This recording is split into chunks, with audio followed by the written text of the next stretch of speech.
నిరోధ రూపత్వాత్ అని సూత్రం ఉండొచ్చు. భక్తి ఎటువంటిది అంటే నా కామయమాన నిరోధ రూపత్వాత్. చిత్తవృత్తి నిరోధం కూడా ఇటువంటిదే.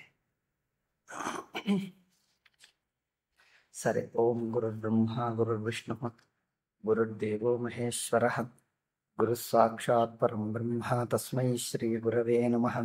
శృతిస్మృతిపురాణానాం ఆలయం కరుణాలయం నమామి భగవత్పాదశంకరం లోకశంకరం శంకరం శంకరాచార్యం కేశవం బాదరాయణం. సూత్రభాష్యకృతౌ వందే భగవంతౌ పునః పునః. నమామి గౌడపాదం చ శంకరం శ్రీసురేశ్వరం. స్వామినం సచ్చిదానందమింద్రం తం మోక్షరూపిణే. ఓం నారాయణ. నిరోధ రూపత్వాత్ న కామయమాన. కామన మనిషి కొరత నుంచి పుడుతుంది. కామన అంటే ఒక కోరిక, ఏదైనా కోరిక, ఏదైనా వస్తువు కావాలి, అనుభవం కావాలి అనేది మనిషిలోని కొరత నుంచి పుడుతుంది. తాను కొరతగా ఉంటే బయటి నుంచి ఎన్ని వస్తువులు పొందినా ఆ కొరత అట్లాగే ఉంటుంది, పోతుంది. అందుకే అది మనిషిని, కోరిక అనేది మనిషిని విచలితం చేస్తుంది, చంచలం చేసేస్తుంది. అయితే ఇక్కడ ఏమన్నాడు? నా కామయమానా కింటు నిరోధ రూపత్వా. కామనలు తొలగిపోవటం అంటే అర్థం ఏమిటి? కొరత తొలగిపోవటం అని అర్థం. కామకు మూలం, కామానికి మూలం ఏమిటి? కోరికకు మూలం ఏమిటి? మామూలుగా కోరిక అంటే అర్థం ఏమిటి? కావాలి అని అర్థం. కావాలి అంటే అర్థం ఏమిటి? లేదు అని అర్థం, అంతేగా. కావాలి అంటే లేదు, ఒకటి ఏదో కొరత ఉన్నది నా లోపల. ఆ కొరత నుంచి కావాలి అని పుడుతుంది. ఆ కావాలి అనేదానికే కోరిక అన్నాం. తన లోపల, తన స్వరూపంలో కొరత ఉంటే బయట నుంచి ఎన్ని తెచ్చుకున్నా అది అక్కడే ఉంటుంది, కానీ లోపలికి అంటదు. బయట నుంచి ఎన్ని వచ్చినా లోపల నుంచి వచ్చిన తృప్తి ఎట్లా ఉంటుందో బయట నుంచి పొందిన వస్తువులు కానీ ఆ తృప్తి రాదు. తృప్తి సహజంగా ఉండాలి. నా కాలు ఉదాహరణకు చూడండి. నాకు కాలు సహజంగా ఉంటే ఎంత సంతోషంగా, ధైర్యంగా, శక్తితో, ఉత్సాహంగా నడవగలనో, కాలు కుంటి అయి బయట నుంచి మీరు ఎన్ని ఖర్చులు పెట్టుకున్నా, ఇక్కడ నేను ఉంటా చూడండి, ఈ సంఖ కింద పెట్టుకునేది, ఇక్కడ పెట్టేది, ఇక్కడ పెట్టేది, నువ్వు ఎన్ని పట్టుకునే కర్రలు, ఎన్ని బయట నుంచి సపోర్ట్లు పట్టుకున్నా ఆ సహజంగా కాలున్నంతగా స్వేచ్ఛ ఉండదు. అవునా? అవునంటే మీరు ఇతరులను చూసి ఉండవచ్చు. మీరు కుంటి వాళ్ళైతే మీకు తెలిసేది. నాకు అనుభవపూర్వకం కనుక నేను చెప్తున్నా. కాలు లేకపోతే బయట నుంచి ఇటు ఒకళ్ళిద్దరు పట్టుకొని, ఇటు పట్టుకొని, ఎన్ని పట్టినా ఆ సహజంగా ఉన్నంత స్వేచ్ఛ, ఆనందం ఉండదు. అందుకే మన లోపల వచ్చిన సహజమైన తృప్తిలో ఎంత ఆనందం ఉంటుందో, బయట నుంచి ఎన్ని వస్తువులు వచ్చినా అవి బయట ఇక్కడిక్కడి వరకే ఉంటాయి, లోపల స్పృశించం. అందుకే ఈ భక్తి, ప్రేమ ఎటువంటిది అంటే ఒక తృప్తి నుంచి ఒక పూర్ణత భావాన్ని ఇస్తదే కానీ బయట నుంచి ఏదో తాత్కాలికంగా అరువు తెచ్చుకుంటే, మనకిప్పుడు డబ్బు అవసరం వచ్చింది, లేదు, మనకు డబ్బు లేనప్పుడు మనం స్వయంగా సంపాదించుకుంటే అది మనదవుతుందా? లేకపోతే అప్పు తెచ్చుకుంటే మనదైనట్టుంటుందా? అప్పు తెచ్చుకుంటే తాను సంపాదించి, లేక సంపాదించటమో, ఏదో రకంగా కానుకగా రావటమో, మనది అయినప్పుడు ఎంత తృప్తి, ఎంత సహజత్వం, సహజ ఆనందం ఉంటుందో, అట్లా ఇంకొకళ్ళ నుంచి అప్పు తెచ్చుకుంటే అంత ఉంటుందా? అప్పు తెచ్చుకుంటే దొరికింది అనిపిస్తుంది, కానీ లోపల పొడుస్తూ ఉంటుంది, ఇది తీర్చాలి, నేను ఇది తీర్చాలి. అప్పు తెచ్చుకున్నా నిశ్చింతగా నిద్రపోయే వాళ్ళు ఉన్నారు, మనం వాళ్ళ మాట ఎత్తటంలే, వాళ్ళు అట్లాగే ఉంటారు. అయ్యో రామ, మంచి మనుషులకు, సజ్జనులకు, ధర్మాత్ములకు ఇంకొకళ్ళకి తెచ్చుకున్నానే, నేను మళ్ళీ ఇస్తానా ఇవ్వనో, ఎలా ఉంటుందో పరిస్థితి, ఇంకెంతకంటే ఇప్పుడు ఆర్థికంగా బాగలేదని తెచ్చుకున్నాం, మళ్ళీ వస్తుందేమోనని. ముందు పరిస్థితి ఇంతకంటే ఘోరమైతే ఇంకా ఇవ్వలేకపోతే ఏమవుతుందో పరిస్థితి. అందుకోసం అప్పు ఎంత తెచ్చినా, అద్దె ఇల్లు ఎంత బాగున్నా అది ఇంకా అద్దెదే ఇల్లు. అప్పు ఎంత తెచ్చుకున్నా అది ఇంకా పరాయిదే. తనది అయినంత సహజత్వం రాదు. అదే తన ఇల్లు, తన సంపాదన ఉంటే, తనది అన్నప్పుడు మనిషికి ఎంత తృప్తి, ఎంత ప్రసన్నత ఉంటుందో, బయటి వాళ్ళవి, బయటి వస్తువులు ఎంతున్నా అది పరాయిదే. అట్లా ఇది కోరిక రూపం కాదు. కోరికలో వస్తువు దొరికినా అది ఆ తృప్తి రానే రాదు. అయితే ఇది నిరోధ రూపం. కోరికలు తొలగిపోతాయంటే మనం ఏమనుకుంటాం? కోరిక తీరకుండా నిరాశ పడిపోతామే, అట్లా ఉంటుంది అనుకుంటారు. లౌకికులకు కోరిక లేకపోవటం అంటే అర్థం కాదు. నిరంతరము కోరికల్లో మునిగే వాళ్లకు కోరిక లేకపోవటం అంటే అయ్యో ఏమి లేకుండా అట్లా రాయిలాగా పడి ఉండటం, మందబుద్ధిలాగా, తామసుల్లాగా. కోరిక తీరకపోతే మనం లౌకికంగా ఉంటాం చూడండి. కోరిక తీరకపోతే, లేక కోరిక ఉన్నా కూడా ఏం చేసుకోలేము, ఏం చేస్తాంట. అదేమన్నా చూడండి, ఏమీ చెయ్యకపోతే గతి లేకుండా సహిస్తానే. మనం వాడిని ఎదిరించలేం, గట్టిగా అనలేం, గట్టిగా తెచ్చుకోలేము. ఇక మన గతి ఇంతేలే అని కళ్ళు మూసుకొని అలా సహిస్తూ ఉంటామే. దాన్ని కోరిక లేకపోవటం అనుకుంటారు జనం. కోరిక లేకపోవటం అంటే తీరే అవకాశం లేదు, గతి లేక బలవంతంగా నోరు నొక్కేసుకొని అట్లా కూర్చోవటమును కోరిక రహితం అంటే అట్లా అనుకుంటారు. సన్యాసం అంటే అట్లా అనుకుంటారు. ఒకడు ఉండేవాడు నాకు, ఎప్పుడో చాలా రోజులకు, మా చిన్నప్పటి, మా ఊర్లో పురోహితుడు, మా కుటుంబానికి పురోహితుడు వాళ్ళ కొడుకు. మళ్ళీ ఎప్పుడో ఎన్నాళ్లకు నేను బ్రహ్మచారి అదయ్యాక ఎక్కడో ఒకసారి కలిస్తే నన్ను చూడగానే మొదలుపెట్టాడు. ఏమన్నా నాకు అనిపిస్తుంది అంతా సన్యాసి, వాడు పెళ్ళయింది, పిల్లలు ఉన్నారు, అంతా ఉన్నారు, నాకు అంతా సన్యాసి అయిపోవాలనిపిస్తుంది, ఏం చెయ్యాలనిపించటం లే, ఇంట్లో కూర్చుంటే నాకు ఏం చెయ్యాలనిపించటం లేదు. నేనన్నా సోమరిపోతులకు ఇట్లాగే ఉంటుందిలే అన్నా. వాడు ఇంట్లో ఒక్కరోజు ఒక బాధ్యత తీసుకోలే. తన భార్య దిక్కు వాళ్ళు, అమ్మ నాన్న ఉంటే వాళ్లే పోషించారు, పిల్లల్ని వాళ్లే అన్ని చేశారు, చదువు ఇప్పించారు, ఉద్యోగం ఇచ్చారు. ఇప్పుడు యావజ్జీవం సోమరిపోతుగా కంప్లైంట్ చేస్తూనే బతికాడు, ఏది చెయ్యలే, ఏది సాధించాలి. ఇటువంటి వాడిని చూసి సన్యాసులు అనుకుంటారు జనరు. సన్యాసం అంటే వాడి జ్ఞాపకం వస్తుంది. అట్లానా సన్యాసం అంటారు. సన్యాసం అంటే మూర్ఖులు అనుకుంటారు జనులు. అసలు నిజానికి సన్యాసం పేరు కూడా అట్లాగే ఉన్నది. కోపం వస్తే తిడతారు, సన్యాసి అని తిడతారు. సన్యాసి అంటే దొంగ సన్యాసి అంటారు. దొంగ సన్యాసి అంటే తిట్టది, అదొక పూజ్యమైన మాట కాదు, అదొక తిట్టు. దొంగ సన్యాసి అంటే సన్యాసి కాదు, సన్యాసి అంటారు. ఇంకా అక్కడ అట్లాగే అంటారు. సన్యాసి అంటే ఏం పని చేయని వాడు, సోమరిపోతూ, ఇచ్చిందల్లా తీసుకుంటాడు, తాను మాత్రం ఏ పని చేయడు ఇతరులకు. అటువంటి వాడిని సన్యాసి అంటారు. అయితే ఇక్కడ కామయమాన అంటే తీరని కోరికను అలా నలిగిపోయి ఉండటం కాదు. కోరిక తీరినప్పుడు మనస్సులో ఎటువంటి తృప్తి ఉంటుందో అంతకంటే కూడా ఇంకా తృప్తి. అది కోరిక రహితం. కోరిక రహితం అంటే తనలోని కొరత తొలగిపోతుందంటే తనలోనే ఆ కొరత లేనటువంటి ఒక పూర్ణత్వం తనకు దొరుకుతుంది. ఆ పూర్ణత్వం వల్ల ఎప్పుడూ నిండుగా ఉంటుంది. బయటి వస్తువులు తనకు దొరికిన ఆనందం కంటే బయటి వస్తువులు, వ్యక్తులు, అనుభవాలు అన్నీ ఇంకా చిన్నవి అనిపిస్తాయి. మరీ చిన్న పిల్లలకు ఇంత చాక్లెట్ ఇస్తే వాడు ఏదో బ్రహ్మాండమే దొరికినట్టు, ఉద్యోగం దొరికినట్టు, ప్రధానమంత్రి పదవి దొరికినట్టు తింటాడు. చిన్న పిల్లలకు చూడండి, వాడికి ఏదైనా చాక్లెట్ ఏదిస్తే ఎంత ఆనందంగా తింటాడు. వివేకానంద స్వామి చెప్తాడు, కుక్కకు తిండి పెట్టండి, ఎంత తోకాడిస్తూ పరవశించిపోతూ తింటుంటుంది. ఎవ్వడి తరం కాదంటాడు. ఎంత మనిషి కూడా ఆ దొరికిన తిండిని ఎంత పరవశించి తింటుంది అంటాం. అందుకే చిన్నపిల్లలది అంతే. వీడికి అది కాదు ఇక్కడ ఆనందంలో అందుకే ఆ వస్తువులు మనకేమనిపిస్తుంది, ఆ చిన్న పిల్లవాడికి ఏదో ఆడుకునే చిన్న వస్తువు దొరికితే తెచ్చి చూపిస్తాడు, ఇదిగో బాగుందా అంటాడు. వాడు ఎంత పరవశించిపోతాడు. ఏముంది, ఏదో కట్టె పుల్లను ఏదో ఒక వస్తువు దొరుకుతుంది, వింతగా ఉంటుంది, అది దొరికిందంటే వాడికి ఆనందం. అట్లా అల్ప వస్తువులు, ఈ సమాజంలోని కీర్తి, ప్రతిష్టలు, విషయభోగాలు, మమకారాలు, నా వాళ్ళు అనేవి, ప్రపంచమంతా తన వాళ్లే ఉంటే నా వాళ్ళనే ప్రత్యేకం ఎందుకు?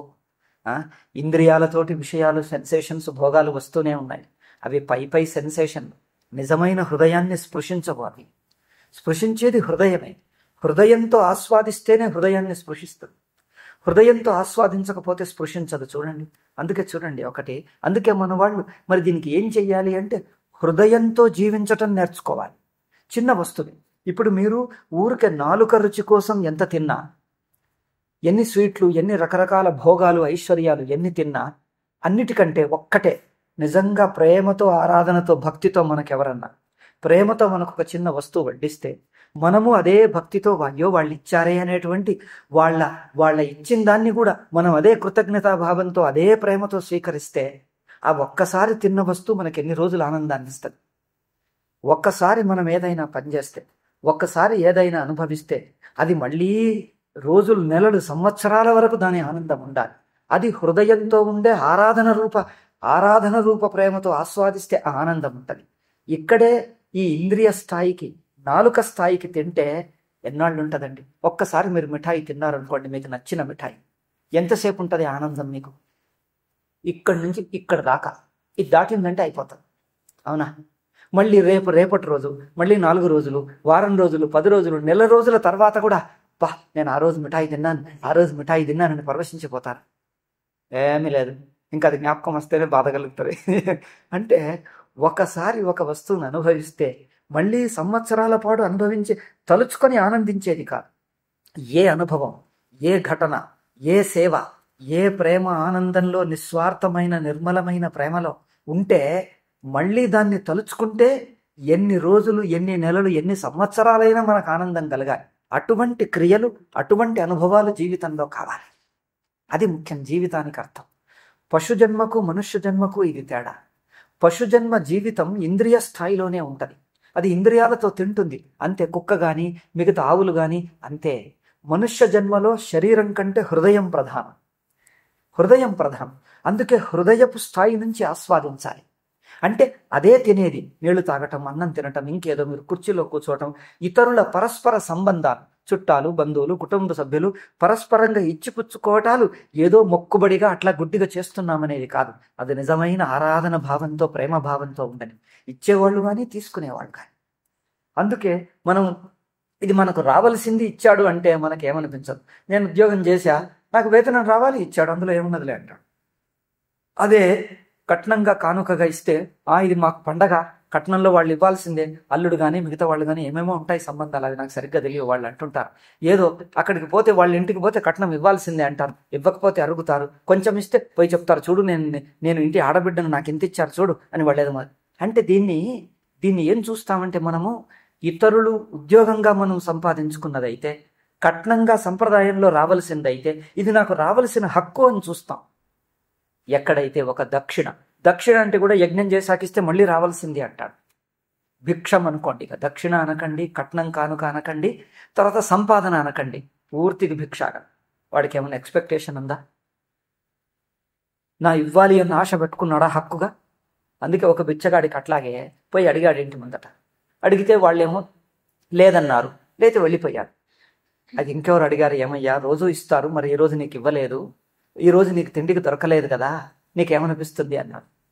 మేమేం రాసి పెట్టుకున్నామా? మా జమీనా, మా జాయిదాదా, మా సంపద, మా ఆస్త్య? వాళ్ళు దయ ఉంటే ఇస్తారు, భగవంతుడి దయ ఉంటే దొరుకుతుంది, లేకపోతే ఇంకంతే. అంటే చూడండి, వాళ్ళు ఎక్స్పెక్టేషన్ లేదు, నా హక్కు అని డిమాండ్ చేయలే. అందుకే సన్యాసంలో అదే ఉంటుంది, దాన్ని భిక్ష అన్నారు. భిక్ష అంటే ఏది ఎక్స్పెక్టేషన్ లేదు, హక్కుగా అడగం. వాళ్ళు దయతో ఇస్తే అదృష్టం ఉంటే దొరుకుతుంది, లేకపోతే అది వాళ్ళ దయనే, ఇవ్వకపోయినా వాళ్ళ దయనే. అది అనేది భిక్ష అన్నారు. ఎక్కడైతే హక్కుగా చూస్తామో, ఒకడు ఉంటాడు మాతో పాటు ఉండేవాడు, ఇప్పటికీ ఉన్నాడు, అప్పుడప్పుడు కనిపిస్తాడు, ఆంధ్రలోనే ఉన్నాడు, ఒక ఆశ్రమం కట్టుకొని ఇట్లాగే డిమాండ్ చేస్తాడు. మేము సాధువులం, మీరు ఇవ్వాల్సిందే. ఉత్తర భారతీయుల్లో సాధువులు అట్లాగే ఉంటారు. ఎవ్వరికో ఇల్లు కనిపించిందంటే లోపల పోయి కూర్చుంటారు. సాధు మహారాజ్ ఆయా హే ఓ లేయావ్ అంటారు, అంతే. సాధువులు వచ్చారు, తీసుకురా అంటారు. వాడు ఇవ్వకపోతే తుమ్ దేకో పాప లగేగా తుజే నరక జావోగే సాధువుకు నైదోగే, సాధువులకు ఇవ్వకపోయావా నరకంకి పోతావు, ఇట్లా బెదిరిస్తా. అయ్యో వాళ్ళతో ఉంటే నాకే భయం వేస్తుంది. ఏమిటి సాధువులా ఇది, డిమాండ్ చేసి గుండాల్లాగా బెదిరిస్తున్నారు వాళ్ళని.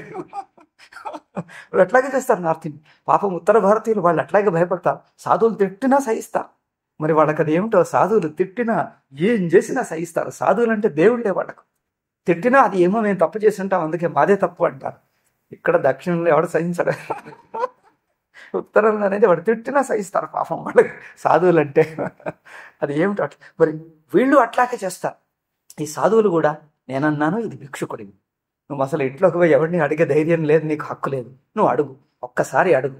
వాళ్ళు ముఖం చూశారా అంతే, చూసిన తర్వాత 2 నిమిషాలు నిలబడు, వాళ్ళు ఇస్తే ఇస్తారు, లేకపోతే వెళ్ళిపో. నేను వాళ్ళని బెదిరించే హక్కు లేదు, ఇచ్చినా వాళ్ళ దయ అంతే.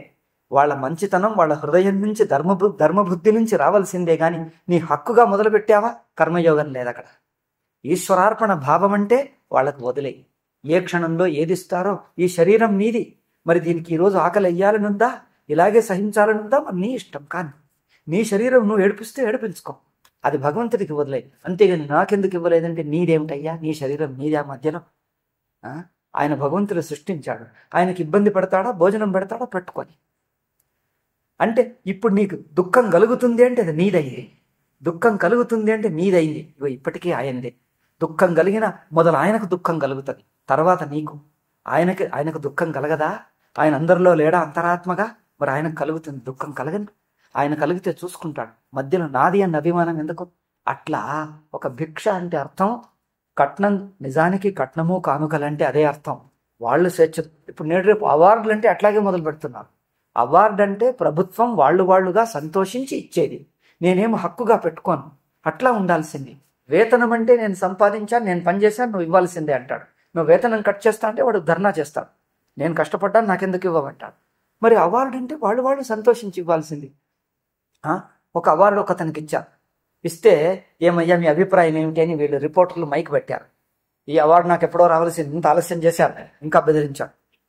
ఇది అవార్డు అంటే ఒక కానుకగా స్వీకరించటంలే. నేను ఇన్ని పుస్తకాలు రాశాను, అందుకోసం నేను నవల రాశాను, నాకు అవార్డు రావాలి అని. అవార్డు రావాలని రాశావా? కానీ కొంతమంది అట్లా ఉంటారు, రాసిన తర్వాత అవార్డు వచ్చింది అని మీకు టెలిఫోన్లో చెప్పితే వాళ్ళు అంటారు నేను ఆశ్చర్యపోయాను, నాకు పరవశించిపోయాను అంటారు. మళ్ళీ అంటారు నాకు సిగ్గేసింది, ఐ డోంట్ డిజర్వ్ దిస్ అనిపిస్తుంది. నేను రాసింది ఎంత, నా జ్ఞానం ఎంత, నాకు ఇది యోగ్యత లేదు, అయినా వాళ్ళు ఇచ్చారంటే నాకే సిగ్గు అనిపిస్తుంది. అది వినయశీలు. నాకేదో తోచింది, నేను రాసుకున్న పుస్తకం, దానికోసం ఇతరులకు నచ్చితే నచ్చి ఉండవచ్చు, కొందరు నచ్చని వాళ్ళు కూడా ఉంటారు. ప్రభుత్వం మంచిది అని ఇస్తే అది ప్రభుత్వం యొక్క మంచితనం. అవార్డు ఇచ్చిన వాళ్ళ ఉదార హృదయం కానీ నా గొప్పతనం ఏమిటి? ఎవరన్నా నాకేమైనా ఇస్తే తినటానికి, ఎవరైనా నమస్కారం చేస్తే అది వాళ్ళ ఉదార హృదయం, వాళ్ళ హృదయం మంచితనం, వాళ్ళ నిస్వార్థం. కానీ అందులో మన గొప్పతనం ఏముంది? అట్లా ఉండాలి. అందుకోసం కానుక ఇస్తే ఇవ్వాల్సిందే. అంటే లోకంలో కొన్ని వేతనంగా తీసుకోవాల్సినవి, హక్కుగా తీసుకోవాల్సినవి కొన్ని ఉంటాయి, కొన్ని వాళ్ళది వాళ్లకు వదిలేయాలి. వాళ్ళ స్వేచ్ఛతో ఎప్పుడు వాళ్లకు బుద్ధి పుడితే, ఎప్పుడు వాళ్ళకి ఇవ్వాలని మనస్ఫూర్తికి ఇవ్వాలనిపిస్తే అప్పుడే తీసుకో. అప్పుడు నీకేమవుతుంది?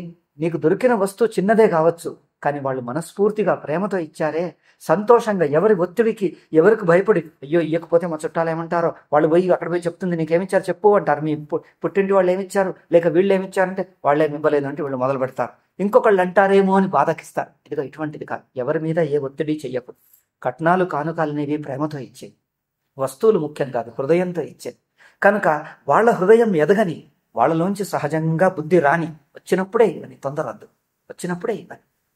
అప్పుడు ఏమవుతుందంటే నిజంగా మనిషిలో హృదయం వికసిస్తుంది, ఆ మంచితనం తెలుస్తుంది. అప్పుడు వాళ్ళే ఇస్తారు, ఒకనాడు లేకున్నా ఒకనాడు. కొంతమందిని చూసామట్లాగే, వాళ్ళు అడగలేదు, వీళ్ళు పట్టించుకోను లేదు.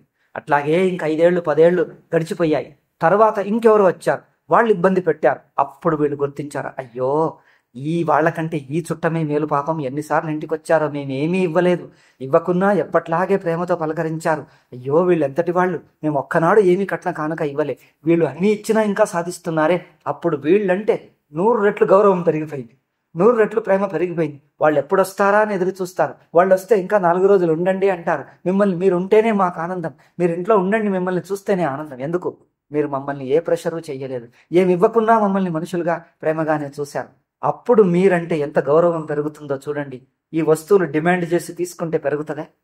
ఈ వస్తువులుగా డిమాండ్ చేసి తీసుకుంటే ఉంటుందా? అందుకే ఇంద్రియాలతో అనుభవించే సుఖం కంటే హృదయంతో ఆస్వాదించే శుద్ధ హృదయంతో, శుద్ధ అంటే ఏది డిమాండ్ చేయకుండా, ఒత్తిడి చేయకుండా వాళ్ళంతటా వాళ్ళుగా ఇచ్చింది. మనం తీసుకున్న నాకు రావలసింది నా హక్కు అని కాదు, అయ్యో వాళ్ళు ఇచ్చారే ఎంతటి దయా, భగవంతుడి అనుగ్రహమే, లేకపోతే మనకేమైనా హక్కా? వాళ్ళు ఉండమన్నా కూడా ఇగో నువ్వు ఉండమన్నావు కనుక మిగిలింది చూడాల్సింది నీదే బాధ్యత అని కాదు. ఉండమన్నా కూడా మళ్ళీ ఇవ్వాల్సిన వచ్చినప్పుడు వాళ్ళకే వదిలేస్తాం, వాళ్ళ ఇష్టం పూర్తిగా. ఎంత వస్తే అంతే మన అదృష్టం. అటువంటి నిస్వార్థంగా ఏ పట్టుదలలు, ఏ డిమాండు, ఏ ఒత్తిడి లేకుండా ఉంటుందో వాళ్ళు ఎంత ఇచ్చినా మనకు ప్రసాదమే. మనం ఎక్స్పెక్టేషన్కు మించి వస్తే, మనం ఆశించిన దానికంటే మించి వస్తే ఎంత పరవశించిపోతాం. మన ఎక్స్పెక్టేషన్కు తక్కువ వస్తే ఇచ్చాళ్లే ఏమంది అంటాడు. మళ్ళీ చూడండి, తీసుకునేది తీసుకుంటాడు, మళ్ళీ అంటాడు ఇచ్చాళ్లే ఏముంది అంటాడు. అంటే మన ఎక్స్పెక్టేషన్ వాళ్ళు ఇచ్చిన, అందుకే వాళ్ళు అంటారు చూడ, అన్నీ చేశామైనా మళ్ళీ ఇంకేమిచ్చారనే అంటారు. అబ్బా, వాళ్ళ మనస్సు విరిగిపోతుంది, వీడికి అసంతృప్తి. మనుష్య జీవితంలో హృదయమే ప్రధానం. హృదయంతో వచ్చిన తృప్తి వస్తువులతో ఎన్నిచ్చినా రాదు. హృదయం మంచిగా ఉండని, హృదయం ప్రేమగా ఉండని, ఏ కొంచెం ఇచ్చినా ఇవ్వకున్నా పర్వాలేదు, మనిషిగా మనస్ఫూర్తిగా మాట్లాడితే ఆనందం. అది చూడండి, అది కావాలి. అందుకే మనుష్య జన్మలో శరీరపు అవసరాల కంటే హృదయపు అవసరం ఎక్కువ. శరీరంతో మనకు కొంచెం కష్టం అవుతుంది, ఆర్థికంగా కష్టం అవుతుంది, ఏదో కొంత అనారోగ్యం వస్తుంది. మనిషి అయి పుట్టాక రాకుండా ఉంటాయా? మీకు ఎంత డబ్బున్నా, ఎన్ని సంపదలున్నా, ఎన్ని ఉన్నా, పాండవులకు శ్రీకృష్ణుడు వెంటనే ఉన్నాడు. అవునా? వెంట ఉన్న పాండవులకు కష్టాలు తప్పాయా? అందుకోసం దేవుడు ఉన్నాడంటే నాకేం శారీరక కష్టాలు రావద్దు, నన్ను ఎప్పుడు పోషిస్తూ ఉండాలి, నేను సోమరిపోతుగా ఉండాలి, నాకన్నీ నోట్లో పెట్టి తినిపించాలి, అప్పుడే నేను భగవంతుడిని నొప్పుతా. నాకు ఎన్ని కష్టాలు వస్తే భగవంతుడు ఉండేం లాభం? నేను ఇన్నిసార్లు నామస్మరణ చేసిన ఆయన ఉండేం లాభం? అంటే ఏం చెయ్యాలయ్యా? నువ్వు అడిగింది తెచ్చివ్వాలి. భగవంతుడు నీ సేవకుడై ఉండాలా? నీకు భగవంతుడిని నమ్మకం ఎప్పుడు అంటే భగవంతుడు నీకు సేవకుడు కావాలి. నాకు అది కావాలంటే తెచ్చివు, ఇది కావాలంటే తెచ్చివు, నీ గొంతెమ్మ కోరికలన్నీ తీర్చాలి. అప్పుడు మళ్ళీ భగవంతుడు మంచివాడు అవుతాడు. పోని నువ్వు అడిగిందల్లా ఇచ్చాడు అనుకో, నీకు సుఖమేనా? కింగ్ మిడాస్ అనేది ఒక ఇంగ్లీష్లో ఒక కథ వస్తుంది, మీరు అందరూ వినే ఉంటారు. కింగ్ మిడాస్ అనేవాడికి భగవంతుని వేడుకున్నాడు. వేడుకొని నాకు ఎన్ని కావాలి, ఎన్ని వస్తువులు కోరినా ఇంకా కోరిక తీరటం లేదు, నేను ముట్టిందల్లా బంగారం కావాలి. భగవంతుడు తథాస్తు అన్నాడట. వాడు ముట్టింది బంగారం అయితే ఒకరోజు ఏం చేశాడు, తోటకు పోయాడు. తోటకు చెట్టు ముట్టేసరికి చెట్టు బంగారం అయిపోయి, పూలు బంగారం అయిపోయాయి. ఇంకేముంది, ఆహా, భగవంతుడు ఇచ్చిన అనుగ్రహం నాకు బాగా పనిచేసింది, ముట్టిందల్లా బంగారం అయిపోయింది, ఎంత బాగుంది అనుకున్నాడు. అంతలోనే ఇంటికి గదిలోకి వస్తూ ఉంటే తన కూతురు పాప ఏడుస్తూ వచ్చింది. పాప ఏడుస్తూ వస్తే, నాన్న నాకేదో అయింది, ఏదో వేస్తుంటే, అయ్యయ్యో పాప అని ముట్టేసరికి ఆమె ముఖం బంగారమే. ఇంకేం చెయ్యాలి? అయ్యో అని ఏడుస్తూ ఉన్నాడు. ఇంకా ఎంతసేపు ఏడ్చినా ఏం లాభం? వచ్చి కూర్చున్నాడు భోంచేయడానికి. కూర్చొని ఆ అన్నమో ఏదో, వాళ్ళకి అన్నం ఉండదు అనుకోండి, బ్రెడ్ ఏదో, అది తినబోతుంది బంగారమైంది. ఎట్లా తింటావు? నీళ్లు ముట్టబోతుంది బంగారమైంది. భగవంతుని వేడుకున్నాడు, నాకు భగవంతా నాకు ముట్టితే బంగారం వద్దు, వస్తువు ఇట్లాగే మన్నే ఉండని, ఏదంటే అదే ఉండదు. అంటే భగవంతుడు మనకు కోరింది ఇవ్వాలంటే మంచి కోరుకోవటం బుద్ధి ఉంటేగా ఏం కోరుకోవాలో మనకే తెలియదు. ఏం కోరితే మనం నిజంగా పరవశించి ఆనంద స్వరూపులమవుతామో అది తెలియదు. పనికిరాని చెత్త వస్తువు కోరుకుంటాం. ఏది కోరాలో మనకు బుద్ధి ఉంటేగా. నేను ఇట్లాంటివన్నీ ఇంటర్వ్యూలు చేస్తుంటాను. నేను ఒకళ్ళ ఇంటికి, ఆయన కళ్ళ డాక్టర్, రిటైర్డ్ కళ్ళ డాక్టర్, వాళ్ళ ఇంటికి భిక్షాకు పోయేవాడిని. అయితే ఆ అమ్మగారు కూడా వేదాంత పాఠాలు రెగ్యులర్గా వినటానికి వస్తారు హైదరాబాద్లో. నేను అక్కడ వాళ్ళ ఇంట్లో భిక్షాకు కూర్చున్నాను, భోంచేస్తున్నాను. అప్పుడు ఒకసారి అడిగాను, ఆయన అక్కడ ఉన్నాడు డాక్టరు, ఆయన భార్య వడ్డిస్తోంది. అప్పుడు నేను అడిగాను, భగవంతుడు నేరుగా మీకు కనిపిస్తే ఏమడుగుతారు? ఏమడుగుతారు అంటే ఆయన అన్న, డాక్టర్ని అడిగాను, మీరు చెప్పండి అన్న. ఏమడుగుతాను? ఇప్పుడు నాకు ఉద్యోగం చేశాను, సంపాదన అయింది, అందరు అయిపోయింది, పిల్లలు ఉన్నారు, అన్న అయిపోయింది, ఏం లేదు, I want peace of mind, I want happiness, అంతే అన్న. మంచిదే అన్న. మీరేమడుగుతారు? నా కొడుకు పెళ్లి కావాలి అన్నాడు. కొడుకు ఆల్రెడీ 45 ఏళ్ళు వచ్చాయి. చిన్న కొడుకులు ఇద్దరికి పెళ్లి అయింది. ఈ పెద్దవాడికి పెళ్లి ఇష్టం లేదని అమెరికాలో పోయి కూర్చొని ఉద్యోగం చేస్తున్నాడు. వాడికి పెళ్లి వద్దు వద్దు వద్దు అంటున్నాడు. వాడి కుండలిలో కూడా పెళ్లి లేదన్నారు. ఇక ఇప్పటికీ ఉన్నాడు. నేననే టెలిఫోన్ చేశాను, నాకు టెలిఫోన్ చేస్తుంటాడు. ఏం లేదు, ఆయన కొంచెం ఇటువంటి వేదాంతం చదువుతాడు, మన శాస్త్రాలను, సత్యనారాయణ స్వామిజీ పుస్తకాలు చదువుతాడు, ఇంగ్లీష్ పుస్తకాలను ఇచ్చాను, చదివాడు. మళ్ళీ అవే ప్రశ్నలు వేస్తుంటాడు, అవే ప్రశ్నలు వేసిందే వేస్తాడు. సుషుప్తిని జాగ్రత్త నుంచే చూస్తాడు, జాగ్రత్త విడిచిపెట్టనే పెట్టాడు. అవది సరేలే. ఈయన గురించే నేను అన్నాను, సాక్షాత్తు భగవంతుడు దర్శనం ఇవ్వటమే జీవితంలో దుర్లభం. దొరికితే భగవంతుడు కనిపిస్తే నాకు వైరాగ్యం ఇవ్వో లేకపోతే మోక్షం ఇవ్వో అని అడగాలి. కానీ కొడుకు పెళ్ళి అది వాడికి ఇష్టం లేనిది, వాడి కోరికకు విరుద్ధంగా నీకేంటది డామినేషన్? వాడిని అడుక్కో, మీ కొడుకు ఏం కావాలో అది ఇవ్వు అని చెప్పుపోని. అదట వాడికి ఇష్టం లేకుండా నువ్వు మాత్రం వాడి పెళ్లి కావాలి, ఇదేమిటో? ఇప్పుడు నీ కొడుకు మీద అంత ప్రేమ ఉంటే వాడికి ఇష్టమైంది దొరకని అని వేడుకో. అట్లా కాదు, వాడికి ఇష్టం లేదని నీకు తెలుసు, కానీ వాడికే కావాలి. అప్పుడు నేను చెప్పాను, మనిషికి భగవంతుడు ఎందుకు కనిపించటం లేదంటే, కనిపిస్తే ఏం కోరుకోవాలో వీడికి బుద్ధి ఉంటేగా. పనికి రాని చెత్త కోరుకుంటాడు. మళ్ళీ అయ్యో ఏడుస్తాడు, మళ్ళీ ఇది వద్దు అంటాడు, మళ్ళీ ఇంకోటి ఇస్తే అది వద్దంటాడు, అది బాగుంది అంటాడు, మళ్ళీ ఏడుస్తాడు వద్దంటాడు. ఊరికి భగవంతుడిని ఆట ఆడిస్తాడు. చివరికి ఏంటంటే దుఃఖంలో ఉంటాడు. ఏం కోరుకోవాలో తెలిస్తేగా, ఏం దొరికితే నిజంగా ఆనందమో తెలిస్తే. మోక్షం అడగడట, వస్తువులు కావాలట. పోనీ వస్తువు ఇస్తే సుఖమేనా అంటే, అది నీకెందుకు, నాకు వస్తువు ఇవ్వు అంటాడు. ఇచ్చాడు. ఇచ్చిన తర్వాత అయ్యో నాకు ఈ వస్తువుతో దుఃఖం అనేది వద్దు, తీసుకుపో అంటాడు. తీసుకుపోతాడు. మళ్ళీ ఏం కావాలంటే ఇంకోటి కావాలంటాడు. అది తెచ్చిస్తే వద్దు నాకు ఇది బాగలేదు, మళ్ళీ ఇంకోటి అంటాడు. భగవంతుడు ఇస్తూనే పోతా, ఇస్తూ ఉండాలి, తీసుకుపోవాలి, ఇస్తూ ఉండాలి, తీసుకుపోవాలి. నీ బుద్ధి, చంచల బుద్ధి కోసం ఎట్లా ఆటాడుతుంటావు, ఆయన ఆటాడిస్తుంటావు. అందుకే ఆయన కనిపించవు. కనిపిస్తే నువ్వేం అడుగుతావు? నిజంగా అడిగే బుద్ధి ఉందా నీకు? అసలు ఏం అడగాలో తెలుసా? పనికిరాని చెత్త అడుగుతావు, నీకు హానికరమైందే అడుగుతావు. అందుకే మొదలు ఏది అడగాలో నేర్చుకో. అడగాలంటే మనస్సు శుద్ధి కానీ, అప్పుడు నిజంగా ఏం అడగాలో నీకు తెలుస్తుంది. మొదలు శుద్ధం కానీ. అందుకే భగవంతుడి కంటే ముఖ్యం గురువు అన్నారు. గురువు నీకు అది నేర్పుతాడు. ఏది కావాలి, ఏది కోరుకోవాలి, ఏది ఉండాలి. అందుకే భౌతిక సుఖాల కంటే 4 రోజులు హృదయపు ఆనందం ఎక్కువైనది. అందుకే 4 రోజులు సంసారంలో జీవించండి. సంసారం అంటే లౌకిక జీవితం. జీవించండి. ఆ వస్తువులు ఈ వస్తువులు అవి చూస్తూ చూస్తూ అనిపిస్తుంది ఇవన్నీ పైనే ఏదో ఒక్కొక్క చోట ఉంటుంది. అవి కూడా లౌకిక జీవితాలు, కుటుంబ సంబంధాలు, ఉద్యోగాలు, సామాజిక సంబంధాల లోపల కూడా అక్కడక్కడక్కడక్కడ మహనీయులు, సజ్జనులు ఉంటారు. అదృష్టం కొద్దీ వాళ్ళ సహవాసం వల్ల మనకు ఏదో కొంత నిగూఢమైన తృప్తి కలుగుతుంది. అందుకే మనం ఏ చిన్న పని, ఏ చిన్న సంఘటన అయినా కేవలం లౌకికంగా ఏదో చేసేయాలి, చేసేస్తాను అని అట్లా మొక్కుబడిగా చెయ్యొద్దు. మనస్ఫూర్తిగా చెయ్యి. కొందరు అడుగుతారు, మరి భగవద్గీత ఉపదేశం అంతా ఒక్క మాటలో సంక్షేపకంగా చెప్పండి, ఏం చెయ్యమంటారంట. అంత విన్నాం భగవద్గీత, అంత అర్థమైంది, నేనే బ్రహ్మ అని తెలిసిపోయింది, జగత్తు మిథ్య, లేనే లేదని తెలిసిపోయింది, అంత తెలిసిపోయింది, నేనేం చెయ్యాలి ఇప్పుడు చెప్పండి అని. ఏమన్నారప్ప, జగత్తు మిథ్య అని తెలిసిపోయిందా? నువ్వే బ్రహ్మ అని తెలిసిపోయిందా? అది అర్థమైపోయింది, నేనే బ్రహ్మ, నేను దేహం కాదని తెలిసిపోయింది, ఏం చేయాలో చెప్పండి అంట. గురువు అయితే సులభం అనుకుంటారు. గురువు అయితే చాలా హాయిగా ఉండటం. గురువుకున్నంత తలనొప్పి ఇంకెవరికి లేదు. శిష్యుడు అయితే మేలు. నాకు అదే అనిపిస్తుంది, అక్కడ కూర్చొని వింటాను, వెళ్ళిపోతాను. ఎవరన్నా చెప్పితే నేను వింటాను. నేను చెప్పాలంటే తలనొప్పి. వీళ్ళకి ఏమని జవాబు చెప్పింది? వాళ్ళకేమో బుర్ర లేదు, చెప్పింది అర్థం కాదు, మళ్ళీ అదే ప్రశ్నలు వేస్తారు, మళ్ళీ వెంట పడతారు. ఇంటికి రండి అంటాడు, పోన్లే ఒక పూట భోజనం అన్న పెడతాడేమో అంటే భోజనం పెట్టి 2 గంటలు విసిగిస్తారు. పిచ్చి ప్రశ్నలు, వాడికి అర్థం కాదు, చెప్పండి. అబ్బా ఎట్లా చెప్పను, ఏం చెయ్యాలి? ఇంకా అలుగు తరలేకపోతే, మరి దేవుడు నేను అడిగింది ఇవ్వకపోతే నేను పూజనే చెయ్యాలంటాడు. చెయ్యకు. ఎవరి కోసం దేవుడి మీద అలిగితే మా నాన్న చెప్పేవాడు, గానుగ వాడి మీద అలిగి నూనె లేకుండా రొట్టె తిన్నాడట. జొన్న రొట్టె ఆ కాలంలో తింటారుగా. గానుగ వాడి నుంచి నూనె తెచ్చుకొని, ఆ జొన్న ఏమంటారు, అది తైలం, మీరు ఏమంటారు, నూనెనే అంటారుగా, నూనె పూసుకొని రొట్టె తింటారు. అయితే ఏమన్నాడు, గానుగ వాడి మీద అలిగి నేను నూనె లేకుండా రొట్టె తింటాను, అట్టి రొట్టె అంటాను, వట్టి రొట్టె. గానుగ వాడి మీద అలిగి వట్టి రొట్టె తింటాను. తింటే గానుగ వాడు ఏం నష్టం? నీ నోటికే రుచి ఉంటుంది, అంతేగా వాడేం. అట్లాగే నేను దేవుడినే పూజించా అంటాడు. ఇప్పుడు చెప్పాను కదా, టెలిఫోన్ చేసిన అతను ఆయనే. నేనంటే ఇన్ని మొక్కా, ఇన్ని చేశా, నాకెందుకు రోగం వస్తుంది, నన్ను ఎవరు పలకరించడానికి రావటం లేదు, నేను ఈ వయసులో ఒక్కడి నుండిపోయాను. మరి నువ్వు పెళ్లి లేదు, ఏం లేదు, ఒంటరిగా ఉంటాను నిశ్చయించుకున్నావు, నువ్వు ఒంటరిగా ఉండాల్సింది, ఒప్పుకోవాలి. అయినా ఎవరు రావటం లేదు, నేను అందరికి ఇంత ఉపకారం చేశా, అందరికి ఎందుకు రావటం లేదు? నేను ఏదో ఒకటి మంత్రం ఇచ్చి ఇది చెయ్యి, ఇదేదైనా పారాయణం చేయి భగవంతుడు, రోజు చేస్తున్నా తప్పకుండా, నన్ను రోజంతా పారాయణలే అవుతున్నాయి, రోజంతా జపాలే అవుతుంది, అయినా నాకెందుకు దుఃఖం? నేనన్నా మరి మనం చేస్తే పరిహారం అవుతుంది అన్నాడుగా, పాప పరిహారం అవుతుంది, మంచి జరుగుతుంది అన్నాడుగా.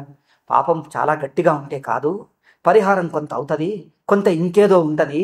లేకపోతే ఒక్కొక్కసారి మీరు అనుకున్నా జరగవు, దానికి ఇంకా సూక్ష్మంగా ఏమేమో అనేక కారణాలు, అనంత కారణాలు ఉంటాయి, మానవుడి బుద్ధికి అర్థం కావవి, అది ఈశ్వరుడికి తెలుసు. అంటే మరి నేను అనుకున్న జరగకపోతే నేను దేవుడిని నమ్మంట, నేను పూజ చెయ్య అంట. నేనేం చెయ్యదు, చేసుకోమని ఎవరేం చెయ్య, మధ్యలో నేనేం చెయ్యను. నీకు నమ్మకం ఉంటే ఏమన్నా చెప్తాను, నమ్మను అంటే నేనేం చేసేది, బలవంతం చేసేదా? అయినా నమ్మకం బలవంతం చేస్తే వస్తుందే. వేదాంతం అంతా ఉంటాడు, స్వామీజీ పుస్తకాలు, పరమార్థ చింతామణి ఇంగ్లీష్లో ఉంది, గంగోలీదు, అది ఇచ్చాను, అమెరికా తీసుకుపోయి చదివి 3 ఏళ్లకు మళ్ళీ తెచ్చిచ్చాడు, మొత్తం 2 సార్లు చదివి. ఆ కృష్ణస్వామి అయ్యర్ది వేదాంత సైన్స్ ఆఫ్ రియాలిటీ చదివాడు, ఎస్ఎస్ఆన్ వేదాంత చదివాడు, ఇంకేమేమో చెప్తాను. మళ్ళీ అవస్థాత్ర వివేకం ఎన్నిసార్లు చెప్పానో. మళ్ళీ ప్రశ్నలన్నీ కర్మ గురించి ప్రశ్న. నేను ఇది చేసే పారాయణ, నాకు ఎందుకు ఇవ్వలే భగవంతుడు అంటే, అప్పుడు వాళ్ళని చూసి నేనే నేర్చుకోవాలి. నాకే జ్ఞానోదయం అయింది ఏమిటంటే, వేదాంతము తన కోసమే నేర్చుకోవాలి, ఎవ్వరికి చెప్పొద్దు, ఎవ్వరికి చెప్పినా వాళ్ళకి అర్థం కాదు. వాళ్ళకు చెప్తానని నువ్వు మాత్రం ఏ ఆశ పెట్టుకోకు. నీ కోసం నువ్వు నేర్చుకో. ఎక్కడో ఒక మూలన పడి ఉండు, చెట్టు కిందనో ఎక్కడో ఒకటి దొరికితే తిను, లేకపోతే ఎక్కడో పడి ఉండు. కానీ ఇంకొకళ్ళకు నేను ఎంత ఆ రోజుల్లో కష్టపడ్డాను, ఊరూర తిరిగాను. గురువు దొరికిన చోట భిక్ష దొరకదు, భిక్ష దొరికిన చోట గురువు దొరకడు. అట్లాగే సగం తిని ఒకరోజు ఉపవాసం ఉండి అట్లా కష్టపడి నీళ్ళే దాగి ఎక్కడో గురువు ఉన్నారంటే పోతే భిక్షనే దొరకదు. ఎక్కడో పడుకున్నాను చెట్టు కింద యాని పాపం చెప్తే ఏదో కొంచెం విని వచ్చాను. దూరం గంటలు నడిచిపోవాలి. 3 గంటలు నడిచి 3 గంటలు ఒకే రోజు 6 గంటలు నడిచొచ్చు. 1 గంట ఆయన చెప్పాడు. అంత కోసం చాలా కష్టపడాల్సి వచ్చింది. పాపం వీళ్ళు గృహస్థులు, ఇల్లు వదిలిపోలేరు. అందుకోసం చెప్పుదామంటే ఎవడికి లేదు చులకరా. ఒక్కొక్క వాక్యానికి ఎంత నరకం అనుభవించాల్సి వచ్చింది, ఎన్ని ఏళ్ళు అవస్థ పడాల్సి వచ్చింది. మేమైతే తిరిగాం, వీళ్ళు గృహస్థులు తిరగలేరు, పోలేరు, పాపం నేర్చుకుంటారంటే ఎవడికి లేదు, అందరికీ చులక. అప్పుడు అనిపించింది ఎవరికేం చెప్పొద్దు. కష్టపడ్డప్పుడే తెలుస్తుంది. సులభంగా దొరికితే ఏ వేదాంతానికి విలువ ఉండదు. ఏళ్ళు తిరిగి గురువు దొరుకుతాడా, ఒక్క మాటన్న వినటానికి దొరుకుతుందా అని తహతహలాడిన రోజు ఒక్క మాట చెప్పు వింటాడు. ఊరికే చెప్పితే టైం పాస్, హాయిగా వింటారు, హాయిగా నిద్రపోయి వెళ్ళిపోతారు అంతే. అందుకే అన్న ఎవరికి చెప్పకూడదని నాకు తెలిసి వచ్చింది. వీళ్ళకి వేదాంతం చెప్పడం నా తరం కాదు, భగవంతుడే చెప్పుకొని. అందుకోసం లౌకిక దృష్టిలో ఎక్స్పెక్టేషన్ అదే కావాలి, ఇట్లాగే కావాలి. నేనన్నాను నీ మొండితనం. చివరికి చెప్పాను, నీ మొండితనం, నాకు ఇదే కావాలి, నాకు ఇంకొక జన్మ వద్దు అంటాడు.